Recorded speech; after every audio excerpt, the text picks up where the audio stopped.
Ada kesalahan fatal banget saat kalian gagal bayar, ya. Saat kalian gagal bayar, ada kesalahan yang sangat fatal. Langsung saja nih saya akan bahas masalah kesalahan fatal saat kalian sedang gagal bayar di aplikasi pinjaman online.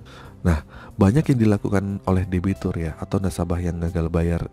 Mungkin saya sebutin ini seperti Kredivo, yang kita tahu ya, Kredivo merupakan salah satu aplikasi peleter terbesar yang ada di Indonesia, yang punya banyak DC yang sudah tersebar di hampir seluruh kota yang ada di Indonesia.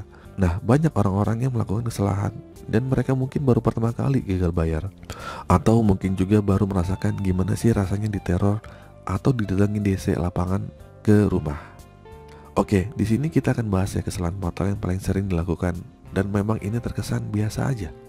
Namun tentunya akan membuat orang-orang yang gagal bayar ini mungkin semakin diincar dan semakin ditagih terus-menerus. Karena pada dasarnya, meskipun DC Kredivo itu banyak, tapi kan yang galbay jauh lebih banyak ya. Dan pastikan mereka juga akan menentukan skala prioritas, mulai dari jumlah nominal pinjamannya, dekatnya alamat kalian, mudah apa enggak dijangkau gitu, dan serta mudah tidaknya kalian untuk dihubungi terus menerus. Dan terakhir adalah pertimbangan yang paling utama adalah kira-kira debitur atau nasabah ini bagaimana sih gitu kan kemungkinan terbesarnya, atau pertimbangan terbesarnya kira-kira dia bisa membayar hutang apa enggak nih gitu kan. Pasti kan si DC ini bisa memperkira-kirakan kan kepada kalian yang berhutang di Kredivo. Dari penilaian-penilaian inilah si DC Kredivo akan menilai teman-teman. Nah, dari situlah mereka akan memprioritaskan apakah kalian akan masuk prioritas mereka. Mungkin nanti sajalah gitu untuk didatangi, atau mungkin untuk ditagih. Oke, kesalahan pertama itu seperti apa sih?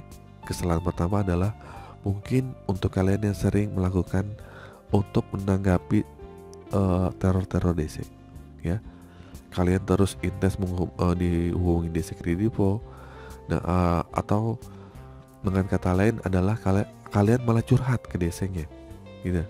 Nah, kalian banyak alasan lah, mungkin banyak alasan ini apalah, sebenarnya mungkin tujuannya baik ya. Tujuannya orang-orang ini mungkin untuk memohon atau mengkeringanan, atau mungkin meminta belas kasihan, untuk meminta DC untuk memaklumi gitu kan bahwa kondisinya sedang tidak baik saja, atau mencoba memelas dan orang-orang yang gagal bayar ini tidak sengaja untuk melakukannya gitu, atau tidak dengan sengaja tidak mau bayar gitu. Bukan nggak sengaja sih, tapi mereka mungkin sedang musibah atau kesulitan ekonomi. Harapannya si DC itu mau paham ya, mau mengerti, agar mereka berikan waktu. Namun pada kenyataannya DC ini sebenarnya juga nggak peduli lu mau ngomong apa, bodo amat. Dia itu bukan tempat curhatan kalian. Jadi gitu ya teman-teman ya. Jadi si DC ini benar-benar nggak peduli ya, ada uang apa enggak gitu, kalian kena musibah atau enggak gitu kan. Jadi percuma kalian menanggapi teror-teror DC atau curhat ke DC, atau menceritakan tentang kondisi kalian. Nah, ini akan menjadi DC akan semakin gencar dan semakin memprioritaskan kalian untuk ditagih terus menerus, meskipun mereka tahu ya kalian tidak punya uang gitu, karena mereka pikir ini adalah titik lemah kalian ya. Begitu ya teman-teman ya.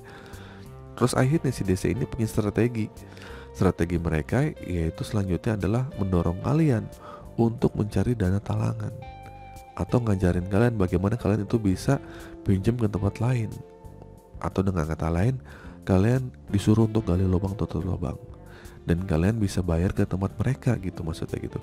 Karena pada dasarnya si DC ini nggak peduli dan nggak penting banget gitu kan. Target mereka adalah pelunasan utang kalian gitu, untuk segera mereka terrealisasi, karena mereka nanti kan akan deploy kan. Nah teman-teman, jadi pada dasarnya kalian tidak perlu bingung, kalian tidak perlu menanggapi setiap chat atau telepon dari DC. Cukup sekali aja. Nah, ini warning ya buat kalian yang baru pertama kali gagal bayar. Pokoknya cukup sekali aja ya gitu kalian menanggapinya gitu. Untuk kalian yang baru awal-awal mungkin panik, atau nggak usah dibalas sama sekali.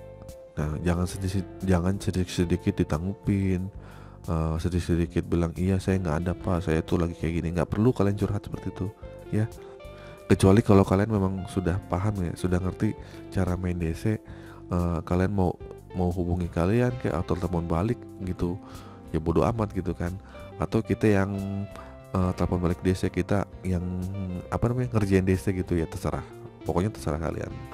Terus kedua, kesalahan kedua adalah kalian ada DC datang malah mencicil ke DC, ya enggak? Nah, mungkin yang kalian mentok-mentok ya, mentok banget sama diri kalian gitu. Akhirnya ada oknum DC yang memperdaya kalian, boleh cicil ke rekening ini kak, ke akun ini. Akhirnya kalian malah mencicil ke DC. Pada akhirnya kalian pas dicek aplikasinya nggak masuk. Nah, itulah kesalahan-kesalahannya. Terus yang ketiga adalah kalian menjanjikan bayar, ya. Kesalahan fatal yang ketiga adalah menjanjikan bayar. Nah, ini yang jadi salah. Pokoknya kalau kalian sudah menjanjikan bayar, kapan bayar, kalian akan diincar sama DC. Oke. Jadi begitu ya, kesalahan fatal saat kalian gagal bayar. Yang pertama adalah kalian menanggapi dan kalian malah curhat ke DC-nya. Yang kedua, kalian malah mau mencicil ke